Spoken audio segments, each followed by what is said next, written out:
चलो तो 4 न्यूमेरिकल हुए, 5th न्यूमेरिकल करते हैं।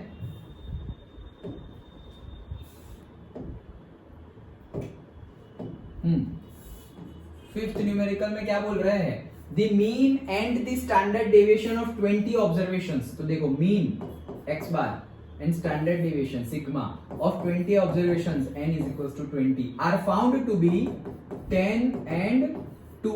इतना गिवन है पहले ही। ओके, नाउ ऑन रीचेकिंग, फिर से चेक किया तो पता चला इट वाज फाउंड दैट एक ऑब्जर्वेशन था 8, एक ऑब्जर्वेशन, 8th वाला ऑब्जर्वेशन की बात नहीं चल रही है, n ऑब्जर्वेशंस, मतलब एक ऑब्जर्वेशन 8 वाज इनकरेक्ट। तो एक ऑब्जर्वेशन, टोटल जितने भी 20 थे ना, कितने हैं 20, तो 20 थे, उसमें से एक गलत है। 8 नहीं, जो एक नंबर था 8, मतलब यहाँ पे 20 ऑब्जर्वेशन हो गए, 1 2 15 96, फिर 8, फिर से 44, वैसे टोटल कितने होंगे 20 होंगे। उसमें से एक ऑब्जर्वेशन ऐसा था नंबर 8, वो गलत है। n observation, yes, n observations मतलब एक ऑब्जर्वेशन जिसकी वैल्यू थी 8, not the 8th observations. 8th observation की बात नहीं है, नहीं नहीं नहीं नहीं, सिर्फ एक n ऐसे लिखा है ना, found that n observation. n, a और n हम कब यूज करते हैं? जब एक की बात हो, तो a ऑब्जर्वेशंस और n ऑब्जर्वेशंस, तो o है मतलब n ही यूज करेंगे ना, वो तो इंग्लिश का ग्रामर है। तो n ऑब्जर्वेशंस, एक ऑब्जर्वेशन जिसकी वैल्यू थी 8, वो गलत है। तो देखो ऐसे बहुत सारे ऑब्जर्वेशंस होंगे, उसमें एक ऑब्जर्वेशन था 8, वो गलत है। 8 वाला कोई ऑब्जर्वेशन था ही नहीं, फिर भी इसमें है 8, तो वो गलत है, ऐसा बोला है। ठीक है, आगे बढ़ते हैं। Calculate the correct mean and standard deviation in each of the following case. मतलब ये जो गलत है वो बता दिया हमें, अब हमें करेक्ट मीन निकालना है, क्योंकि ये जो वाला मीन है वो तो 8 को कंसीडर करके है, ये जो स्टैंडर्ड डेविएशन है वो तो 8 को कंसीडर करके है, लेकिन 8 तो गलत है, तो हमें उसको यूज करना, मतलब उसका क्या करना है, नया निकालना पड़ेगा ना। ये इनकरेक्ट मीन है, ये जो गिवन है वो कौन सा है, इनकरेक्ट, और ये भी कौन सा है, इनकरेक्ट। तो हमें करेक्ट मीन और करेक्ट स्टैंडर्ड डेविएशन निकालना है, और उसमें भी 2 केस है। तो एक्चुअल में यहाँ पे एक न्यूमेरिकल नहीं, 2 न्यूमेरिकल एक साथ पूछे हैं। पहला क्या है, if wrong item is omitted, मतलब 8 जो है ना, ये एक रॉन्ग आइटम 8 था ना, इसको ओमिट कर दो, निकाल दो, तो अब टोटल नंबर ऑफ ऑब्जर्वेशंस 20 नहीं रहेंगे, 19 हो जाएंगे। ओमिट कर देंगे तब, तो ओमिट कर दो और पूरा का पूरा कैलकुलेशन करो, और नया करेक्ट वाला मीन और करेक्ट वाला स्टैंडर्ड डेविएशन निकाल। ये पहला न्यूमेरिकल हो गया। और दूसरा if it is replaced by 2, तो अभी निकाल मत दो, लेकिन निकालने के बाद उसको रिप्लेस कर दो 12 से, करेक्ट है ये। तो अगर 12 से रिप्लेस किया तो वापस नंबर ऑफ ऑब्जर्वेशंस तो कितने हो गए, 20 ही हो गए, क्योंकि एक निकाला और वापस एक ऐड कर दिया। तो अब 12 रख के कितना मीन और स्टैंडर्ड डेविएशन आ रहा है वो निकालना है। कंसेप्ट समझ गए? पक्का? ओके, हमें क्या गिवन है, incorrect mean, incorrect standard deviation given है, और बोला है कि ये इनकरेक्ट क्यों है, एक ऑब्जर्वेशन की वजह से इनकरेक्ट है। तो एक न्यूमेरिकल में तो एक पार्ट में तो बोल दिया है जो गलत है उसको निकाल दो और नया वाला मीन और स्टैंडर्ड डेविएशन बताओ, और दूसरे पार्ट में बोला है ये जो गलत है वो निकालो और सही है 12, वो उसको ऐड कर दो, और फिर नया स्टैंडर्ड डेविएशन और मीन निकालो। ये है न्यूमेरिकल, समझ गए? ये भी हमने किया था सॉल्व एग्जाम्पल में। बहुत ही लंबा न्यूमेरिकल होने वाला है, करना हो तो करेंगे, लेकिन करते हैं, चलो कोई बात नहीं। लेकिन मैं तुम्हें सिर्फ सॉल्व एग्जाम्पल में बता दूं कि ये हमने किया था। ओके, यही है क्या लास्ट वाला, the mean and standard deviation 100 observation respectively by, यही है, mistake 50 instead of 40 for 1 observation. हाँ, करेक्ट मीन स्टैंडर्ड यही है। देखो लास्ट वाला जो सॉल्व एग्जाम्पल हमने किया था, तो उसमें जो किया है वैसे ही यही प्रोसीजर हमें फॉलो करनी है। क्या प्रोसीजर फॉलो करेंगे? अरे सिंपली पहला केस तो एकदम इजी है, क्या बोला है कि नया मीन निकालो। तो देखो नया मीन, मेरे पास 20 ऑब्जर्वेशंस थे, तो मैं यहां लिख देता हूं न्यू मीन। डन। अभी न्यू मीन कैसे निकालेंगे? तो न्यू मीन के लिए तो हम क्या करेंगे, सारे, ये कौन सा है, पुराना मीन, ये कौन सा था, पुराना मीन, तो पुराना मीन तो 10 है, लेकिन नया मीन निकालना है, तो वो मीन क्या है, मेरे पास टोटल कितने ऑब्जर्वेशंस है 20। तो फॉर्मूला क्या है मेरा, ये देखो, पहले तो एक्स बार इनकरेक्ट का फॉर्मूला ही लिख देता हूं। इनकरेक्ट का फॉर्मूला क्या था मेरा, समेशन ऑफ से x i is equals to 1 to n। Okay, सबका सम और डिवाइड बाय n, यही मीन का फॉर्मूला है।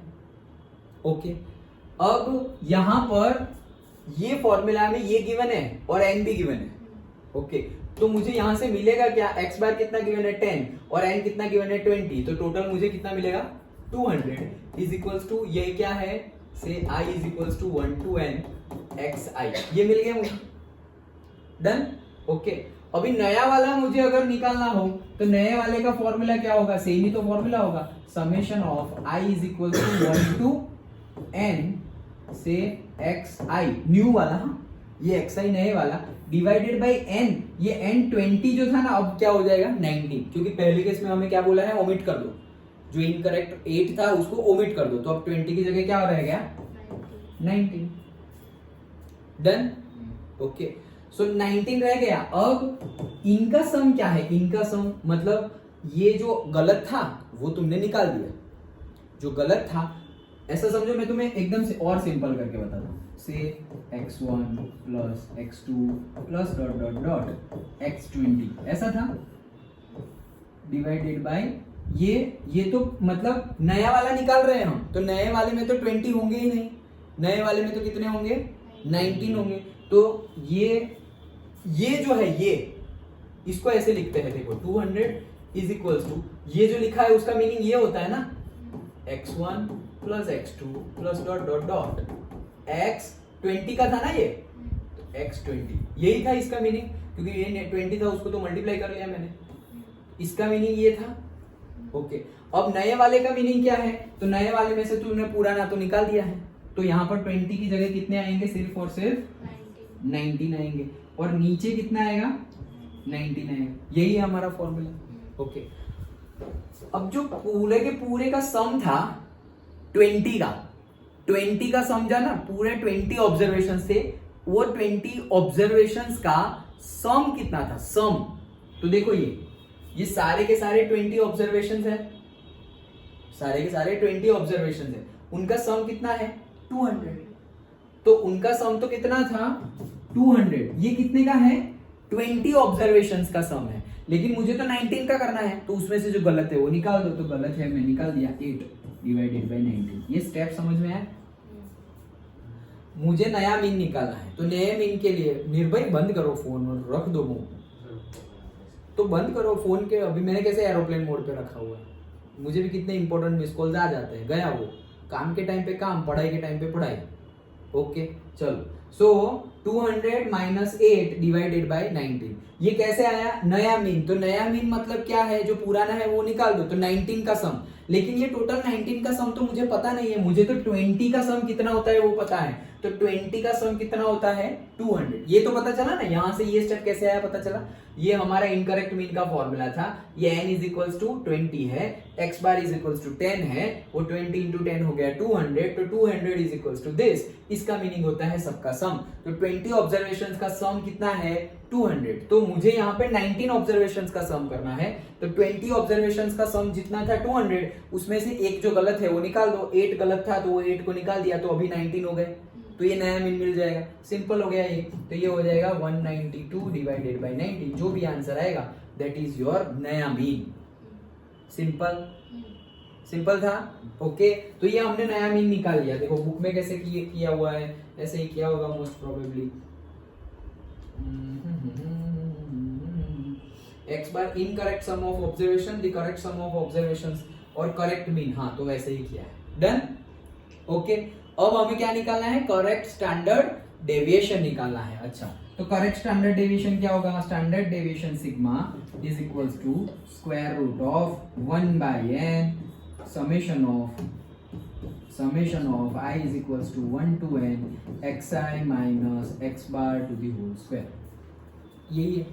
ओके ये हमारा फॉर्मूला है, लेकिन हम पर्टिकुलरली ये न्यूमेरिकल में ये फॉर्मूला यूज नहीं कर सकते। क्यों नहीं कर सकते, मैंने बताया था जब सॉल्ड एग्जांपल कर रहे थे तब। क्यों नहीं कर सकते, वैल्यू ही कहाँ है तुम्हारे पास, नया निकालने के लिए n तुम्हारा 19 है, चलो पता है, फिर नया निकालने के लिए तुम्हारे पास xi minus x bar to the whole square करना है, तो xi minus x bar to the whole का स्क्वायर, तो ये x बार कौन सा होगा, नया मीन निकालने के लिए नया मीन ही लेना पड़ेगा, नया स्टैंडर्ड डेविएशन निकालने के लिए नया मीन ही लेना पड़ेगा, तो नया मीन तो ढूंढ लिया है, ये रहा वो तो ठीक है, पता है, लेकिन xi माइनस एक्स बार, तो हमारे पास क्या सारे ऑब्जर्वेशंस है? नहीं। जैसे हमने अभी एक न्यूमेरिकल में किया था कि सारे ऑब्जर्वेशंस हमें गिवन थे, कौन कौन से, ये गिवन था ना, तो हमने स्टैंडर्ड डेविएशन वाला निकाला था, ये रहा। ओके, जैसे कि 2 minus standard deviation to the whole square, मतलब xi minus x bar to the whole square, वैसा किया था हमने सारे, यहाँ पे है ना हमारे पास रिकॉर्ड। ओके, तो ये हमने किया था, कहाँ गया, ये रहा, xi minus x bar to the whole square, यहाँ पर भी नहीं, से ये रहा। तो देखो कैसे किया था, 6 माइनस 9, 9 है मेरा मीन और xi है मेरा 6, ये सारे ऑब्जर्वेशन है, 6 7 10, ये सारे ऑब्जर्वेशन है, तो that observation minus x bar to the whole square, ये मीन का फॉर्मूला था। ओके, लेकिन ये तो नंबर्स गिवन थे, यहां पर मुझे नंबर्स गिवन नहीं है, दैट्स व्हाई मैं वो फॉर्मूला डायरेक्टली यूज नहीं कर सकता। अंडरस्टूड? इतना तो समझ में आया। हम सॉल्व एग्जांपल जब किया था तब भी हमने समझा था, ये फिर से बता रहा हूं, फिर से न्यूमेरिकल आया इसलिए। डन? तो जैसे वहां बताया था, फिर से सेम एग्जांपल, सेम कंसेप्ट, कि अगर ये फॉर्मूला अगर हम यूज नहीं कर सकते तो यही फॉर्मूला को हम मॉडिफाई कर देंगे कि जो फॉर्मूला हम यूज कर सके। तो कैसे मॉडिफाई करेंगे? सिंपली इसका स्क्वायर करते जाओ, देखो जो है उसको सॉल्यूशन करो, तो क्या होगा, से square root of 1/n summation of i is equals to 1 to n, इसका स्क्वायर कर दो a minus b to the whole square, तो क्या होगा, a का square minus 2x bar xi plus x bar to the whole का square, ऐसा होगा। a minus b to the whole square का फॉर्मूला ऐसा ही होगा, सिंपल है। ओके, अभी क्या करेंगे हम, देखो स्क्वायर रूट ऑफ, अब ये समेशन और 1/n सबको ही लगेगा क्योंकि मल्टीप्लिकेशन में है, सबको ही लगेगा ना। ये समेशन किसके लिए था, इनके लिए था, तो वो तो सबको ही लगेगा, तो समेशन भी सबका ही होगा, और 1/n भी सबके ही लिए, सबके ही नीचे है 1/n भी, पक्का। तो सबके दे दो, सबको दे दो, तो 1/n चलो कॉमन रख लो, ये सबको दे दो, तो ये क्या हो जाएगा, summation of i is equals to 1 to n xi to the whole square, ऐसा हो गया। फिर वो वापस यहाँ भी दे दो, तो summation of i is equals to 1 to n, okay, और यहाँ दे दिया तो 2x बार xi, ऐसा हो गया। ओके, फिर वैसे इसको भी दे दो, तो plus summation of i is equals to 1 to n x bar to the whole का स्क्वायर, करेक्ट। ये स्टेप समझ में आया। सिंपली हमने हिमांशु, चलो सिंपली हमने समेशन सबको दे दिया है, डन। अब ये देखो, ये क्या है एक्चुअल में, से x बार और xi का सम, तो जो x बार है वो तो कांस्टेंट है, तो वो तो बाहर निकल जाएगा। ओके, तो x बार अगर बाहर निकल गया तो डायरेक्टली तुम्हारा फॉर्मूला कैसे बन जाएगा, ये है xi to the whole square, मतलब x1 to the whole square, फिर x1 का स्क्वायर प्लस x2 का स्क्वायर प्लस x3 का स्क्वायर, और फिर समेशन, यही है ये। ओके, और इसका मीनिंग क्या होता है, इसका मीनिंग x बार, तो x बार मतलब क्या, पूरे का पूरा मीन निकाल लिया है तुमने और उसका स्क्वायर किया है, तो पूरे का पूरा मीन निकाल लिया और उसका स्क्वायर किया है, और यहाँ पर क्या है, x1 आएगा, फिर x2 आएगा, फिर x3 आएगा, फिर x4 आएगा, तो सबके सब में तुमने x बार को मल्टीप्लाई किया है, सब में ही x बार को मल्टीप्लाई किया है, तो यहाँ से x बार बाहर निकाल सकते हैं। तो यहाँ से अगर मैंने x बार को बाहर निकाला तो ये क्या हो गया, समेशन ऑफ i, x बार बाहर, उसके अंदर क्या रहा, समेशन, और यहाँ पर रहा 2x1 2x2 2x2, तो 2 भी सब में कॉमन है, 2 भी बाहर निकाल लो, तो 2x बार बाहर, और यहाँ पे अंदर क्या बचा, देखो समझ में आ रहा है ना, ये 2 और x बार सब में xi के बाद, यहाँ i is equal to 1 to n, तो चेंज क्या होगा, जहां i है वही टर्म चेंज होगी, तो i कहाँ है, x के साथ, तो मतलब x1 x2 x3 वैसे, तो 2 और x बार तो सबके साथ मल्टीप्लाई हो रहे हैं। ये पहले समझो इसका मीनिंग क्या है, इसका मीनिंग है 2x बार, फिर xi की जगह x1, तो x1, फिर समेशन है इसलिए प्लस, फिर 2x बार x2, फिर से प्लस 2x बार x3, वैसे करते करते जहां तक n है वहां तक जाना है, इसका मीनिंग ये होता है। पक्का समझ में आया। अब ये सब में कॉमन है, देखो 2x बार 2x बार 2x बार, तो 2x बार मैं कॉमन ले रहा हूं, 2x बार कॉमन ले लिया, तो अंदर बचा क्या, सिर्फ और सिर्फ समेशन ऑफ xi बचा, समेशन ऑफ xi बचा, मतलब सारे xi का सम। अब ये 1/n तो सबके साथ है, तो 1/n अगर अगर सबके साथ है तो इसके साथ भी 1/n डाल दू, इसके साथ 1/n डाल दू, तो summation of x i divided by n, तो ये तो एक्स बार हो गया, करेक्ट। तो 2x बार तुमने कॉमन निकाला था और वापस अंदर बन गया x बार, तो x बार और x बार तो क्या हो गया, कैंसल्ड आउट हो गया। समझ में आया? ओके, सो 2x बार जो कॉमन निकाला था और ये जो समेशन ऑफ xi है, तो पूरा का पूरा summation of xi divided by n वो बन जाएगा x बार, तो वो बन जाएगा x बार, तो यहाँ x बार बन गया, ऊपर ही बन गया ना x बार, तो वो x बार और ये x बार, तो मतलब टोटल कितने हो गए, 2x बार बन गए। डन। तो इसका आंसर क्या आया, 2x बार। समझ में आया कैसे आया? पक्का? ना समझ में आया तो पूछो, देखो फिर से एक बार एक्सप्लेन कर रहा हूं ध्यान से। 2x बार कॉमन है, बाहर निकल गया, यहां पर xi x1 x2 x3 मतलब सारे x का सम है, ये 1/n इसके साथ मल्टीप्लाई होगा, तो सारे x का सम i is equals to 1 to n divided by n, ऐसा फॉर्मूला हो जाएगा। तो ये तो क्या है, x बार है, तो उसकी जगह मैं x बार लिख सकता हूं। 2x बार तो कॉमन था, तो 2x बार इंटू x बार कितना हो जाएगा, 2x बार का स्क्वायर। अब ये है 2x bar to the whole का स्क्वायर। डन। ओके, और ये क्या है, ये भी है x bar to the whole का स्क्वायर, तो 2x bar to the whole का square minus x bar to the whole का स्क्वायर, तो माइनस x बार का स्क्वायर रहेगा। दो है उसमें से एक गया तो एक रह गया। समझ में आया? अब हम वो फॉर्मूला यूज कर सकते हैं, क्यों? क्योंकि यहाँ पर तो xi है, xi का स्क्वायर है, और यहाँ पर क्या आ गया, माइनस xy। समझ में आया? तो देखो बुक में भी वो जो हमने सॉल्व एग्जांपल में किया था वो फिर से बता रहा हूँ। स्टैंडर्ड डेविएशन का फॉर्मूला ये रहा। ओके, स्टैंडर्ड डेविएशन का फॉर्मूला, ये दूसरा फॉर्मूला उन्होंने डायरेक्टली ले लिया, लेकिन ये फॉर्मूला कहाँ से आया वो, तो ये फॉर्मूला कैसे आया था, 1/n xi minus x bar to the whole square, वो फॉर्मूला है ना हमारा। ओके, इन्होंने तो डायरेक्टली लिखा हुआ है, लेकिन हमने उसको सॉल्व किया था। कहाँ गया,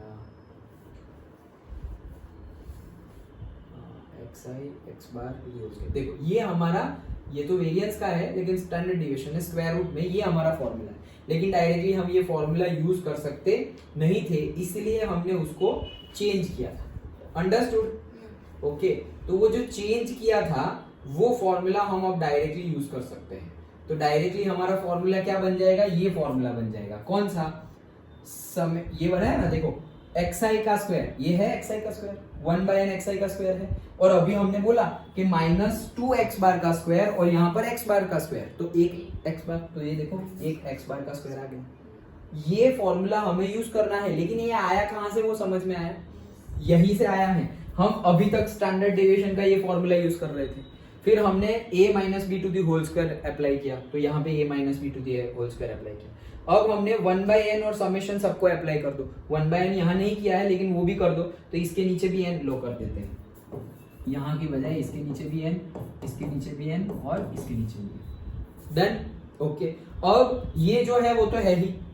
ओके, अब इसका क्या किया हमने वो डिस्कस किया, क्या 2x बार तो कॉमन है, तो summation of xi divided by n वो क्या हो गया, x बार का स्क्वायर, मतलब 2x बार है, summation of xi divided by n, तो वो तो x बार हो गया, तो x बार इंटू 2x बार क्या हो गया, माइनस ऑफ 2x बार का स्क्वायर, और ये क्या है, एक x बार है, ये पूरा का पूरा समेशन कर दोगे तो ये एक x बार, तो दो में से एक जाएगा तो एक बचेगा, तो डायरेक्टली ये फॉर्मूला आ गया। पक्का पता चला? श्योर? तो हम डायरेक्टली ये फॉर्मूला यूज करेंगे। अब ये फॉर्मूला हम डायरेक्टली यूज करें तो देखो कैसे करेंगे वो भी डिस्कस कर लेते हैं। हमने मीन तो निकाल लिया है, सही वाला मीन तो ये रहा, निकाल लिया ना हमने, सही वाला मीन तो हमने निकाल लिया है, ये रहा। सही वाला स्टैंडर्ड डेविएशन निकालते हैं, तो ये फॉर्मूला से ही स्टैंडर्ड डेविएशन निकालेंगे। तो देखो स्टैंडर्ड डेविएशन जो पूरा ना हमें पता है वो इनकरेक्ट वाला, तो इनकरेक्ट वाला कितना है 2, तो उसकी जगह में हमने यहाँ पे 5.1 की जगह क्या लिख दिया, इनका 5.1 है, इनका 5.1 है, हमारा कितना है 2, तो हमने 2 रख दिया। फिर ये 1/100, उनके 100 ऑब्जर्वेशन है, हमारे 20 है इनकरेक्ट वाला, तो यहाँ पे हमने 20 लिख दिया। फिर इनकरेक्ट ये फॉर्मूला आएगा, तो इनकरेक्ट में क्या है, xi का स्क्वायर माइनस x बार, जो x बार था उसका स्क्वायर, तो इनकरेक्ट x बार, तो इनकरेक्ट x बार तो गिवन था ना 40 गिवन था, तो इनकरेक्ट x बार हमारा भी गिवन है 10, तो हम यहाँ पे क्या करेंगे 10 का स्क्वायर। डन। तो यहाँ पे देखो मैं फिर से बता रहा हूं,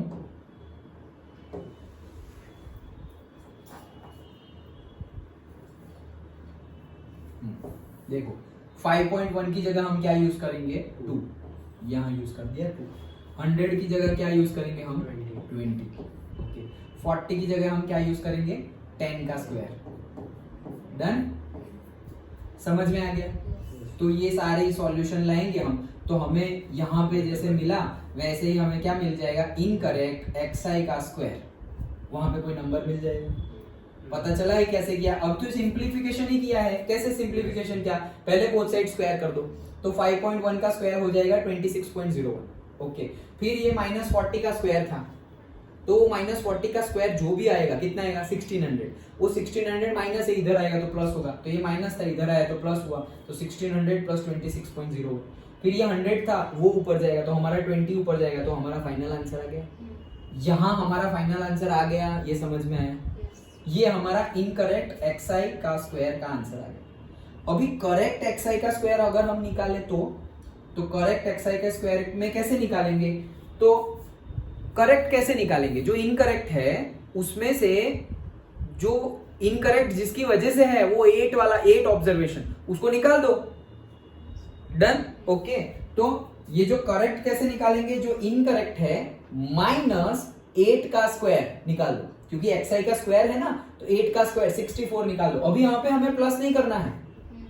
ये क्यों प्लस किया हुआ है, क्योंकि उन्होंने बोला कि रिप्लेस करो, वो हमारा सेकंड पार्ट ऑफ न्यूमेरिकल, हमारे क्वेश्चन का सेकंड पार्ट ये भी है, लेकिन उसका फर्स्ट पार्ट क्या है, निकाल ही दो। तो हमने पूरा का पूरा इनकरेक्ट वाला यहाँ पर क्या किया हमने, ये फॉर्मूला तो है करेक्ट xi का स्क्वायर का formula is equal to incorrect का स्क्वायर वाला, वो हमारे पास आंसर है ये रहा, और माइनस हम क्या कर देंगे 8 का स्क्वायर। डन, वो निकाल लिया तो हमें करेक्ट वाला फॉर्मूला मिल गया, करेक्ट xi का स्क्वायर। अंडरस्टूड, पक्का पता चला, श्योर। अब ये जो इनकरेक्ट xi स्क्वायर जो हमने निकाला है -8 का स्क्वायर, तो ये हमें मिल गया है, तो ये हमें करेक्ट मिला। लेकिन ये अभी हमें करेक्ट मिला, तो यहाँ जो फॉर्मूला है अब ये करेक्ट में n क्या हो जाएगा 20 ना होके 19 हो जाएगा, क्योंकि हमने निकाल दिया है। समझ में आ गया। तो करेक्ट xi स्क्वायर का फॉर्मूला हमें, मतलब उसकी वैल्यू हमें पता चल गई। अब करेक्ट स्टैंडर्ड डेविएशन का फॉर्मूला, ये जो स्टैंडर्ड डेविएशन का फॉर्मूला है वो करेक्ट के लिए अप्लाई करो। तो करेक्ट के लिए अप्लाई करेंगे तो 1/n, n की जगह अब क्या पुट करेंगे 19, तो वो 19 पुट करेंगे। और फिर यहाँ पे करेक्ट xi स्क्वायर, तो वो तो अभी निकाला ना हमने करेक्ट xi स्क्वायर, ये जो भी आंसर आएगा वो इसकी जगह पुट कर दो। और करेक्ट वाला x बार वो तो निकाल लिया है, ये रहा करेक्ट वाला x बार, तो वो करेक्ट वाला x बार कहाँ गया फॉर्मूला, ये करेक्ट वाला x बार यहाँ पुट करो। तो सारी वैल्यू, ये वैल्यू पुट कर दी, यहाँ पे 19 पुट करना, गलती से भी 20 मत पुट कर देना, ये जो आंसर आएगा वो पुट करना, और ये पुट करेंगे तो हमारा आंसर आ जाएगा। पक्का, श्योर ना। कंसेप्ट समझ गए ना। एक ही न्यूमेरिकल देखो कितना लेंथी है, और हमारे में तो एक के 2 पूछे हैं। ओके तो कब n कब चेंज करना है वो ध्यान से। अब देखो उन्होंने तो क्या किया है, उनका तो डायरेक्टली यूज ही करना है। तो करेक्ट xi का स्क्वायर ये रहा, देखो करेक्ट xi का स्क्वायर और करेक्ट x बार, तो 1/n करेक्ट xi का स्क्वायर और ये करेक्ट मीन, तो डायरेक्टली फॉर्मूला में वैल्यू पुट की और आंसर आ गया। डन। लेकिन हमें ये n की जगह 100 की जगह क्या लिखना है 19, 20 नहीं 19 लिखना है। हम 20 लिखकर भी करेंगे सेकंड पार्ट में। तो सेम न्यूमेरिकल, अभी हमने नया मीन और नया स्टैंडर्ड डेविएशन निकाल लिया। अब सेम न्यूमेरिकल जो एग्जांपल सॉल्व एग्जांपल में गिवन है वैसे ही सेम है क्या, कि वो जो गलत वाला 8 था ना उसको रिप्लेस कर देना है बाय 12। तो 12 से रिप्लेस करेंगे तो अब n 20 के 20 रहेंगे। लेकिन फिर से जो करेक्ट मीन फिर से निकालना पड़ेगा, क्योंकि यहाँ पे अब आ जाएगा 20, और यहाँ पर हम क्या करेंगे, देखो यहाँ पर तो कुछ करना ही नहीं है, 200 तो तुम्हारा है ही, -8 भी है और +12 कर दो, दैट्स इट। तो 192 था ना, तो वो हो जाएगा कितना 194 एंड 204, तो 204/20 ऐसा कर देंगे डायरेक्टली, तो हो जाएगा तुम्हारा नया मीन। सिंपल। फिर नया स्टैंडर्ड डेविएशन, सेम फॉर्मूला, ये फॉर्मूला डायरेक्ट हम यूज नहीं कर सकते, तो इसको ही सिंप्लीफाई करके हमारा जो फॉर्मूला अभी आया था वो हमने निकाल लिया। वो जो फॉर्मूला आया वो निकाला, मतलब यहाँ पे -2 x बार का स्क्वायर था और यहाँ पे x बार का स्क्वायर था, तो सिर्फ x बार का स्क्वायर रहेगा। ओके, तो वो वाला फॉर्मूला हमने फिर से यूज करेंगे। ओके, ये वाला फॉर्मूला हम फिर से यूज करेंगे, उसमें सारी वैल्यू फिर से पुट करो। ये इनकरेक्ट वाला, फिर यहाँ पे इनकरेक्ट वाला, तो तुम्हें इनकरेक्ट वाला तो पता ही है ना, तो यहाँ तक का तो सेम ही है, तो वो करने की जरूरत नहीं है, यहाँ तक वापस रिपीट मत करना। ये इनकरेक्ट xi का स्क्वायर तो जो तुम्हारा आ रहा था वही आएगा, तो ये यहाँ तक कुछ नया नहीं करना। अब नया करना है क्या, करेक्ट ये निकालना है, तो इनकरेक्ट अब यहाँ पे इसके जैसा ही करना है, -8 का स्क्वायर और +12 का स्क्वायर ऐड करना है। वो कर दिया तो करेक्ट xi स्क्वायर का फॉर्मूला मिल गया, और फिर डायरेक्टली वैल्यू पुट कर दो। अंडरस्टूड? पक्का हो जाएगा ना? ओके, तो ये था, समझ में आ गया ना पूरा? तो ये था हमारा 5th और मे बी 6th, वैसा ही होगा, देख लेते हैं। तो देखो, the mean and the standard deviation of a group of 100 observation, देखो अभी 100 थे, वैसे ही 100 observations were found to be 20 and 3. Later on it was found that 3, अभी देखो एक नहीं, दो नहीं, 3 ऑब्जर्वेशन गलत है, लेकिन सेम ही है। नया मीन और नया स्टैंडर्ड डेविएशन निकालो। तो इसमें कुछ बोला नहीं है, देखो, find the mean and standard deviation if the correct observations are omitted. मतलब ये जो हमारा 5th न्यूमेरिकल है उसका फर्स्ट पार्ट जो है ना, उतना ही करना है, ओमिटेड वाला केस। मतलब तुम्हारा n क्या आएगा, 97, 100 - 3 97 वाला है। ओके, ये सेकंड पार्ट जो है रिप्लेस वाला, वो करना नहीं है इसमें। और अगर कुछ बताया ही ना हो तो हम ओमिट वाला ही बोलेंगे, हम तो बता दिया है ओमिट ही करना है, लेकिन रिप्लेस करने का बोला ही नहीं, तो हम तो डायरेक्टली ओमिट ही कर देंगे और आंसर लेके आ जाएंगे। हो जाएगा पक्का? तो देखो सारे न्यूमेरिकल्स में फर्स्ट और सेकंड सेम था, थर्ड एंड फोर्थ सेम था, और 5th एंड 6th सेम था, और ये सारे के सारे सॉल्व्ड एग्जांपल में है, उसके जैसे ही है। अंडरस्टूड? प्रैक्टिस करोगे तो हो ही जाएगा अच्छे से। डन? ओके, तो ये था हमारा पूरा का पूरा स्टैटिस्टिक्स भी यहाँ पे कंप्लीट हुआ, और इसी के साथ हमारा पूरा मैथ्स भी कंप्लीट हो गया क्लास 11। अंडरस्टूड? तो हमने सारे क्लास 11 के सारे चैप्टर्स किए, सारे के सारे चैप्टर्स में सारे के सारे न्यूमेरिकल्स किए, हमने एक्सरसाइज के न्यूमेरिकल्स किए, और सॉल्व्ड एग्जांपल्स मैंने तुम्हें करने को दिए थे। ओनली एंड ओनली ये स्टैटिस्टिक्स वाले चैप्टर में हमने सॉल्व्ड एग्जांपल किए थे, और न्यूमेरिकल्स एक्सरसाइज के मैंने तुम्हें करने को दिए थे। मिसेलेनियस पर्टिकुलरली हमने इसकी सॉल्व की है, अदरवाइज सारे चैप्टर की मिसेलेनियस तो सॉल्व की ही है, लेकिन इसकी मैंने तुम्हें करने को दी थी, फिर भी हमने सॉल्व कर दी। डन? तो ये था पूरा का पूरा हमारा मैथ्स। अभी 12th में जो हमारा मैथ्स है वो इसी के रिलेटेड है। ओके, 12th का जो हमारा मैथ्स है वो क्लास 11th का जो मैथ्स है, बहुत कुछ आएगा। अभी ट्रिग्नोमेट्री हम पढ़े, अभी इनवर्स ट्रिग्नोमेट्री आएगा। देखो यहाँ पे ही हमने वो 22 नए ट्रिग्नोमेट्री के फॉर्मूला अभी याद किए। ओके, और उसके कंसेप्ट सारे चैप्टर्स में आ रहे थे, फिजिक्स में आ रहे थे, इवन मैथ्स में भी, डेरिवेटिव्स में, और सब जगह आ रहे थे ट्रिग्नोमेट्री के फॉर्मूलाज। तो 11th का बेसिक तो पता ही होना चाहिए। ओके, वो 11th के बेसिक से ही हम 12th के मैथ्स का स्टार्ट करेंगे हम। ओके, मोस्ट प्रोबेबली यही बनेगी। डन? Okay, that's it.